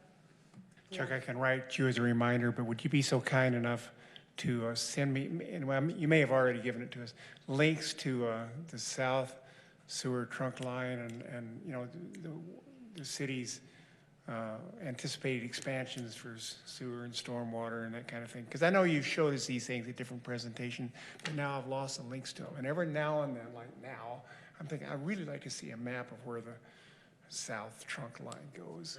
And so if I could just have the links, just to view, I don't want to change anything. Just, And Chuck, in your opinion, in 10 years, how much do you think this $5 to $6 million project would cost? The south trunk line? I don't think it'll be the same. I don't know, it may be another 50% more, so 7.5 to 10 million. And so are you talking it would go from 191 down Cane Creek and down Fifth West? That's the Essentially, yeah. Okay. That's the likely, you know, we've looked at alternatives, right, as we go through the alternative analysis of, well, what if we didn't have to go tear up the road, you know, by going through private property, then it's a major private property crossings that we'd have to take, so it looks like going down public right-of-way would be the best. Okay. But that decision, you know, we won't make, Would we even be talking about this if we weren't exploding with tourism? well, it's a capacity issue. It's a exactly. capacity issue. Thank you. That's helpful for leverage for us finding funding. All Well, right. Cane Creek is a major artery right now, because that leads you out to several trails, also Hurrah Pass, and down in that area, thousands of people a week use that trail, that road to get out of town. Yeah, And it was in need 20 years ago. It was in need when I started working here, and it's gotten no better over the years. So, I mean, it's being barely held together. So Yeah. one more idiot question, forgive me, Emily. So if the highway widening starts this fall, and takes about a year, under any circumstances, is your capital budget for Cane Creek and so forth, and trunk lines laid out, would we be doing construction on, say, Fifth West or Cane Creek of any kind that would tear up the roads and impede traffic going down those arteries while the highway widening is going on? Well, that's a really good question, and if, we have the design done now for Cane Creek. Okay. This budget's adopted to fund all of that, we'd be out to bid pretty quick. And the construction window is probably 4 months, so we'd be done hopefully by the end of Thanksgiving, because that's when the paving shuts down. And it's not a complete repave, some of it's chip seal, some of it's paving. This place, we're trying to save money on it as best we can. And I was talking to UDOT last week about what their scheduling is. In our mind, the best they can project until you get out to contract, and then the contractor will tell you, they can start with underground utilities, they can start with concrete work, so the road won't be as torn up by the end of Thanksgiving. They might not get a notice to proceed till November. So that's what we're trying to do, is get it done and get it done ahead of that. But to answer your question further, we would definitely track one project to another, and that would be avoided at all costs. We do not want the widening to be occurring and us down working on Kane at the same Well, time. that's what I'm That'd be a saying. nightmare. That's why if we have the money for it, we'll get on it. But if we don't, and the south trunk line came up and when that slowed the project down in the timeline, we would absolutely not be working down there simultaneously as they're working up on Main Street. We would absolutely. Right. seems like we need to get a plan together. Okay, anything else about this budget? I think we need to move on because we've got like 20 minutes left for admin departments. For capital and the other, and stormwater thing. Stormwater. Yeah. We had a capital budget meeting too, so I was just wondering if we covered both of Are we those. doing capital today? Yeah, it was on our, It It's was supposed on to be, ours for but- today? I think that's a Oh, longer- okay. It may get bumped to when we address these other issues we're making. We're already planning on meeting again Capital's for not that a anyway. 15. We just gotta get together more. Look, We this gotta is get just- together yeah, more. yeah. I mean, the alternative would be to do capital. Well, we just have such a pile of stuff. We still need to at go least through. half an hour for capital. I don't think we can get through capital. No. That's, I mean, it's fine. Yeah. I don't know about Chuck. Okay, Time is your time. okay, That's fine. okay. All right, thank you. Thank you, thanks. That is a good segue into finance. Yes. And then we still have recorder planning and HR. Yes. So I feel like we can definitively say that we can put those three off. Possibly. Depends on how many questions you have, but my plan is to go through fairly Well, quickly. we also want to do the budget simulation and outreach, right? As part of finance. Yes. I feel like that's going to be 20 minutes. And I'd rather tell folks that we're going to do it later so they don't have to sit through unless you want to sit through, in the hopes that we might get to you. You know what I mean? Nothing yet.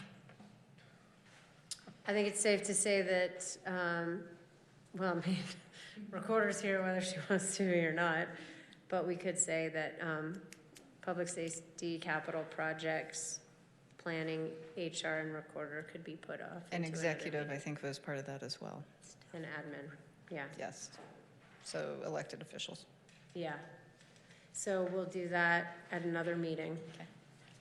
Is that, if that's okay with this council? So we need to schedule a 2-hour budget meeting for those items.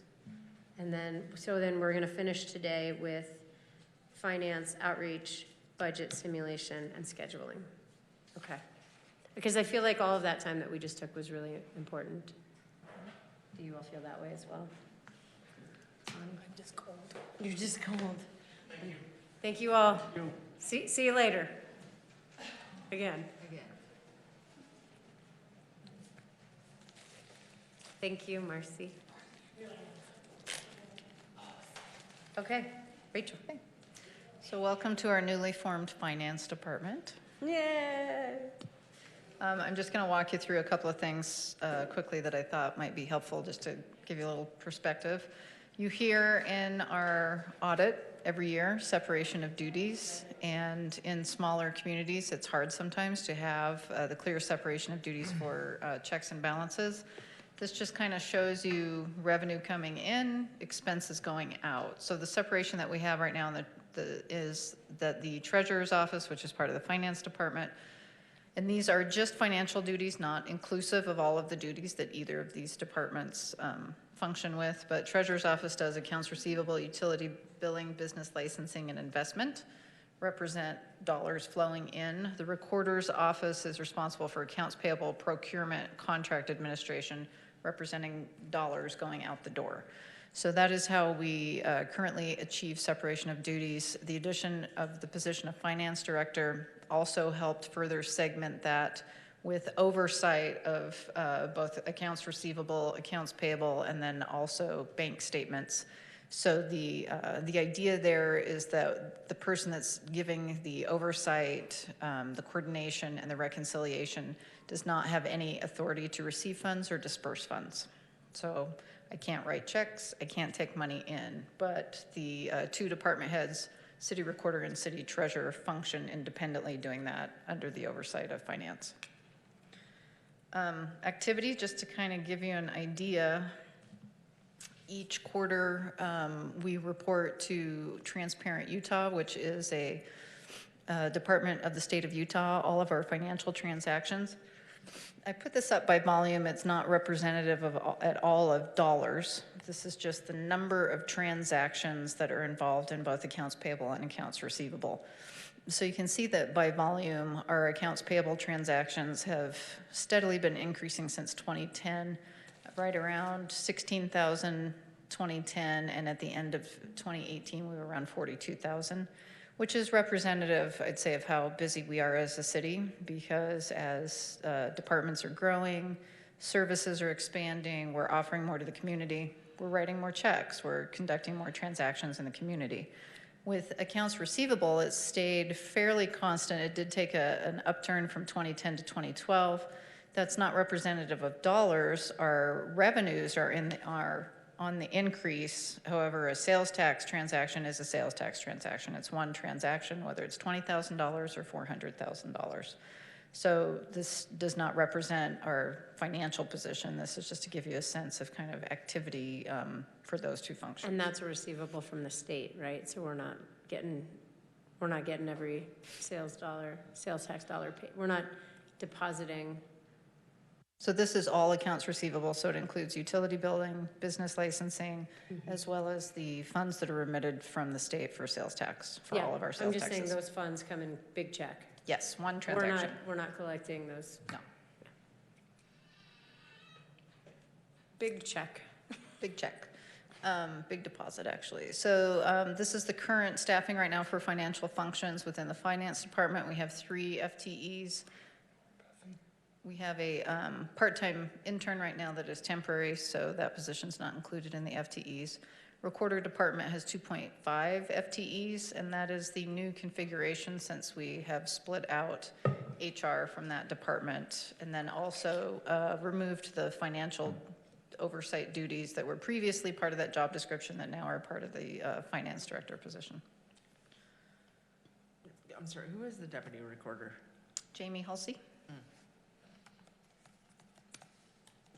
Since this is a new position, I just wanted to give you another quick overview. The finance director oversees the annual budget process, so I actually function as the budget officer. This year, David functioned as the budget officer since it was a new position and I was wearing multiple hats, but for next year, I'll be the budget officer. And then also making sure that liquid asset procedures and policies are contemporary and implemented, and that entails making sure that we're meeting all applicable accounting standards and guidelines. Along with those, which actually comes up here in a second, is also performing internal auditing duties throughout the city. So pretty much everything financial, making sure that we're meeting appropriate guidelines. And then strategic leadership for city's financial practices across the departments. That was the main goals of the position. This just runs through a couple of the duties, just so you kind of have a feel for how this position is functioning within the city financially. So when you say internal auditor, are you doing it the way the external auditor does, where you're doing random sampling of Eventually. Okay. Eventually, not yet, but yes. I mean, whenever an issue arises in a department and it's an opportunity to take a look, is there a procedure? What is the procedure? But it can get down to the level of actually testing specific transactions to say, we don't have a procedure, so what's happening? So far, no, I haven't had the capacity to do that yet, but long-term, yes, that would be. And shifting around to different departments to making sure that if they have a procedure, it's being followed. So similar to what the independent auditor does. Just touching real quick on the financial analysis and strategic planning. This next slide here, these are specific to finance director, and then Chantel is also here to answer questions or provide any additional information about the treasurer function specifically. But these are the goals that I've identified as finance director for 2020. Building fiscal resiliency, and part of that is going to be through long-term analysis, long-term projections of our financial position for both revenue and expenditures, making sure that we have sustainable fiscal policies. We talked about that a little bit this year in the individual meetings we had with council about our fund balances, about where we are, what revenue sources look like in the future, what type of funding opportunities we're going to have, which tie into the short and long-term financial planning, identifying and developing those funding sources, because the way that we've paid for capital projects in the past is not the way that we can pay for them in the future, because that source is tapped out, and that is sales tax. And also preparing for whatever the potential summer session might bring with the legislature looking at sales tax reform. Talking about capital projects just briefly, and that's why I was saying we really need kind of a longer discussion about that. My hope with the capital improvements planning process is that the amount of funding that we have available is not what's driving that list of what we need to do for our infrastructure and our community. Because in order to identify those revenue sources and look at long-term projections, we need a comprehensive list that says this is everything we need for roads for the next 5 to 10 years. This is everything we need for sewer. And so as part of this, I started digging, talking to Alex at Zions Bank, but then I also went through the Government Finance Officers Association. And there's actually a defined prioritization process out there for capital improvements planning that has a matrix that you put together with criteria of, just for examples, health and safety, the population that's targeted, is this replacing existing infrastructure that's failing? And each of those criteria comes with a point value. So you take every project that's on that list and staff sits down and they plug it into that matrix and say, okay, this particular project scores from 1 to 40, it scores a 35. Whereas this project only scores a 22. And then with that entire capital improvements planning list that we present to council, those projects are already rated and ranked with a scoring mechanism. And then it's up to council to change that prioritization or come up with a prioritization. But in the meantime, you have something quantifiable that you can say, this is the top rated project, this is the lowest rated project. And then you have the latitude that you can move those around, but there's something behind the list that you're getting. And as finance director, that would help me immensely, because then when I start working with consultants and working with financial agencies to secure funding, I have a good basis to start with, to say, this went through the staff process and this is what council agreed with or change the priorities, but here are the top 5 projects that we need to get financing for. And right the now, I scope feel of like project also, I think it's important for us to recognize too that in our general plan, we've laid out like certain elements that, so like the green infrastructure was a really good example of like, that's been in the general plan for 2 years, but then there still feels like projects aren't addressing, outcomes that are expected. And so there's got to be a place where there's a feedback loop there as well. And that is something we can include in that Matrix. criteria in the Yeah. matrix, is this green infrastructure, does this meet any of our sustainability goals? And that could be a separate add-on for points that go into the overall score. Yeah, I think, and not that in particular, but just like scoring based on the general plan. And then that, because that's where we, as a council, set our high-level expectation. And so that any project's gonna meet like those elements within the general plan. Okay. By the way, Rachel, I want you to know that I bragged on you at St. George because one of the sessions was involving state sales taxes and so forth. And one guy from a small community said, "We don't have anybody on the staff. I have no idea. This is so complicated. Where can I find help?" And I said, "We have one person who actually knows what they're doing on the staff." So, I mean, but you're kind of a rare breed. I get the idea, you know. Compared to other cities that don't have that position. That's right, yeah. I think, and I agree with that, with the sales tax and everything that was going on at the legislature, we did a lot of homework and we provided them a lot of information, and we never once went to a meeting or a hearing during the legislature where they were not citing all of our information that we provided them. So I don't think I want to say how much I agree with that, Mike, because it wasn't just the small city staff, the legislative staffs weren't even providing them that information that we were digging up. So it's Well, awesome. thank you. I appreciate that. And I feel like we'll have that opportunity again with the sales tax committee that they're forming and the road show that they're going to be doing around the state. And I'm hopeful that the league will advocate, or we will advocate. Cameron Deal's on the board, on the. We want to board. be one of the stops on the road show. And we are a stop. So Cameron Deal is, Yes. has been, You got to be a mayor to get that info. I tried. actually a board member of League of Cities and Towns is how. There I you know. go. Yay. Do we bring our Happy to hear antiques too? Same Yes, type of roadshow? absolutely. Yes. So Absolutely. is this a Good evaluating. limited implementation of budgeting for outcomes, or did you develop this by yourself, or is it from a separate template? I did not, in fact, here's a little flow chart that kind of I thought you'd like a flow chart, Mike. This just kind of shows the process, but no, this is from getting better and better, a known and accepted framework within government finance. Okay. So I wish I could say I developed it, but no, I did not. And I have a couple of sample rating and ranking matrices that other communities have used, not in Utah, but so when we sit down as staff with Joel and Chuck and some of Public Works, and we kind of go through, that group will start to identify which of those categories make the most sense for our community, because there's a lot of categories out there that just aren't a good fit for us. But it all kind of comes together so that by the time it's presented to City Council, what you have represents projects that have already been through a selection process or a rating and ranking process. Financial planning, that's one of my other goals for 2020, developing the long-term financial planning model, which will help us identify new funding sources. The CIP is really the biggest piece of that puzzle, because we have to know how much money we need in order to identify the funding sources, and also what types of projects they're for, so that we know which funding sources to go after. Can I just ask one more question about that CIP, and like as it's being, like as you're working with departments to kind of generate those bigger projects, like, I mean, it's not just infrastructure, it's also the city street gym.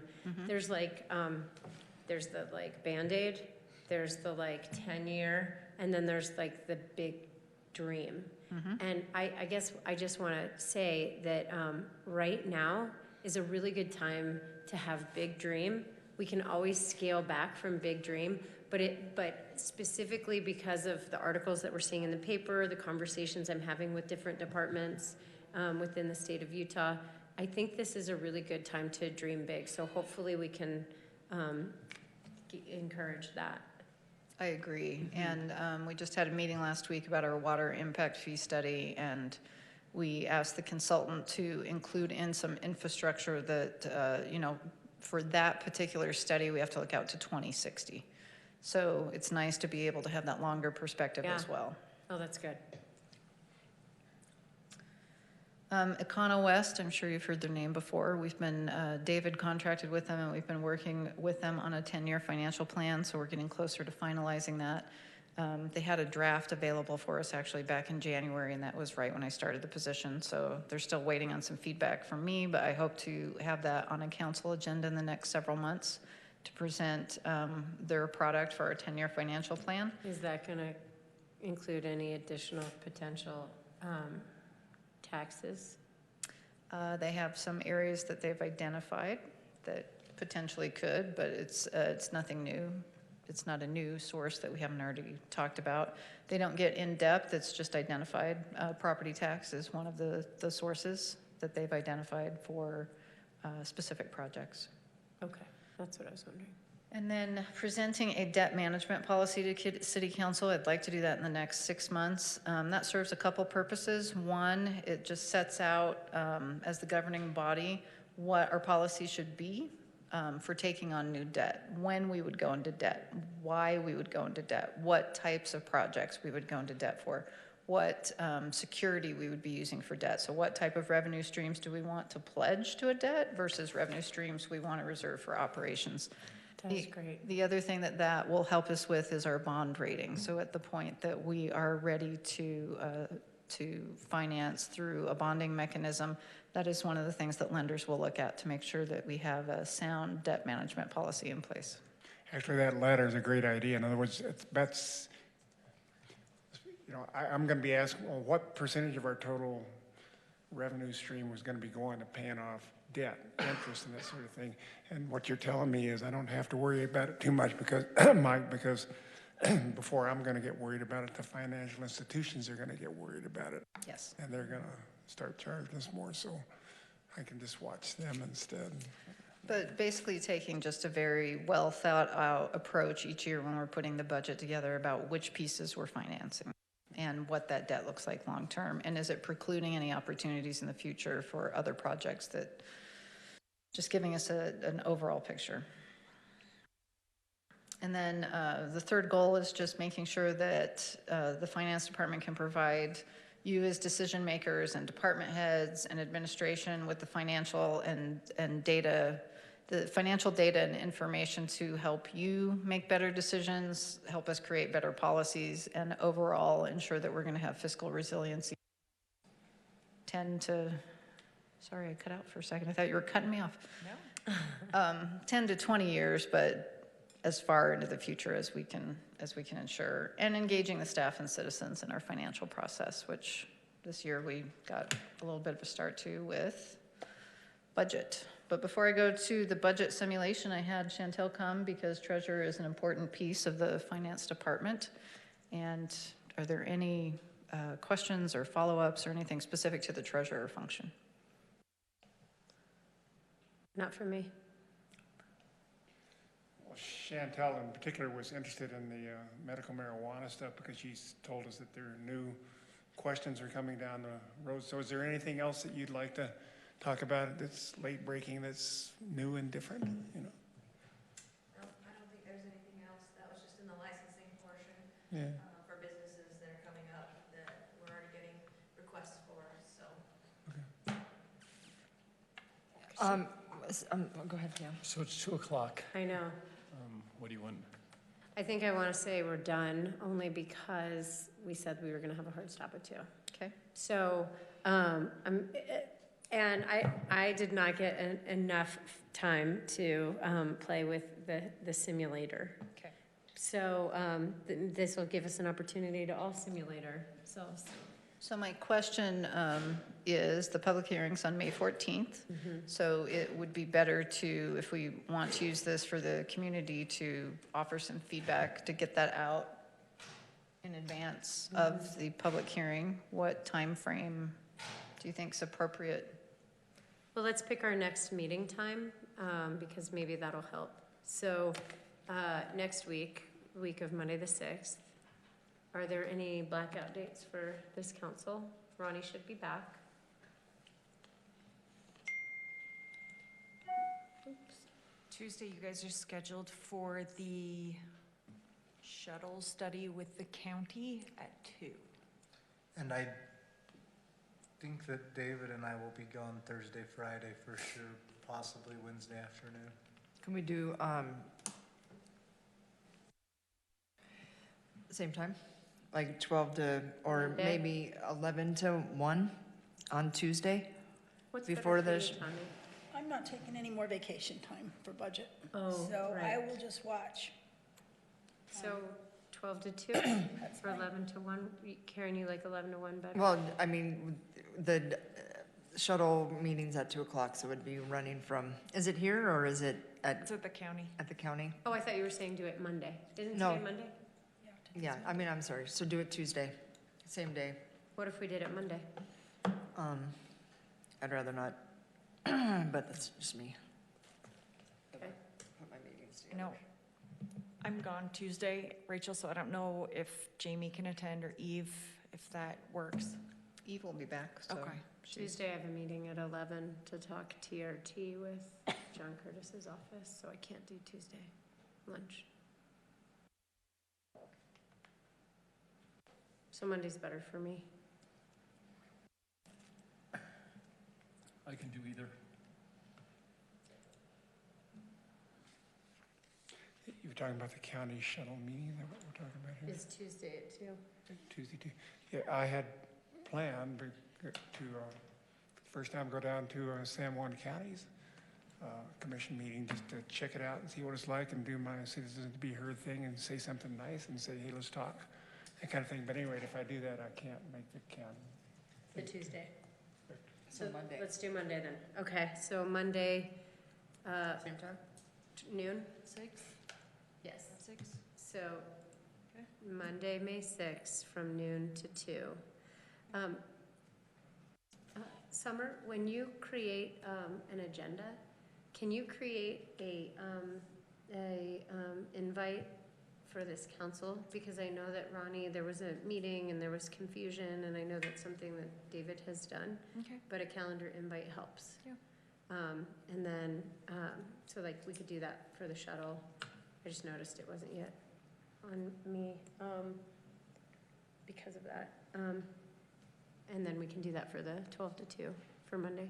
And we can do that agenda and I can sign it today. Yep. So just Okay. to review, so we'll be going over the MROC showers. You want to finish public safety? Well, hold on. Sorry.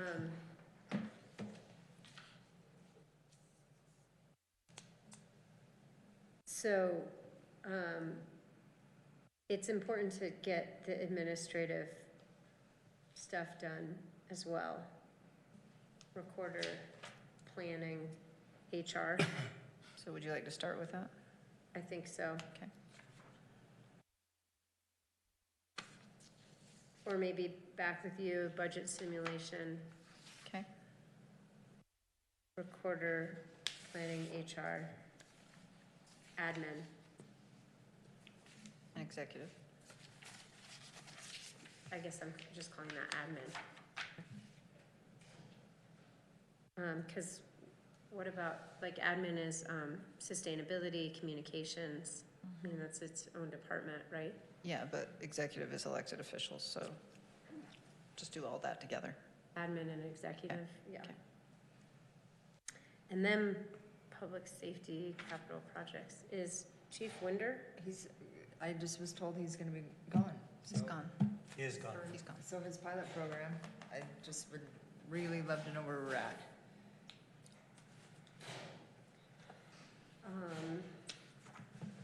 So maybe we can have Brett present that. That's his job, Yeah. possibly. So then the bigger things, besides the admin, recorder, planning, HR, are capital projects and public safety. And then also on my list, I had follow-up on the MRAC showers.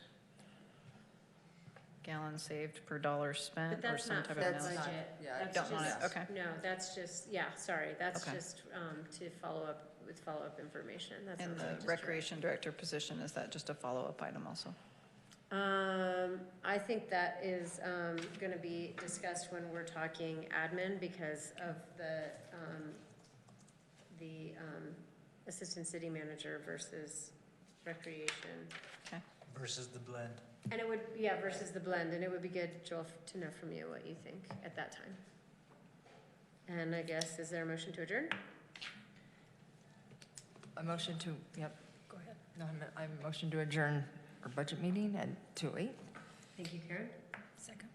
Thank you, Tawny. Too slow. All those in favor? Aye. Motion passes 4-0. Good meeting. Thanks, everyone. Thank you, Emily.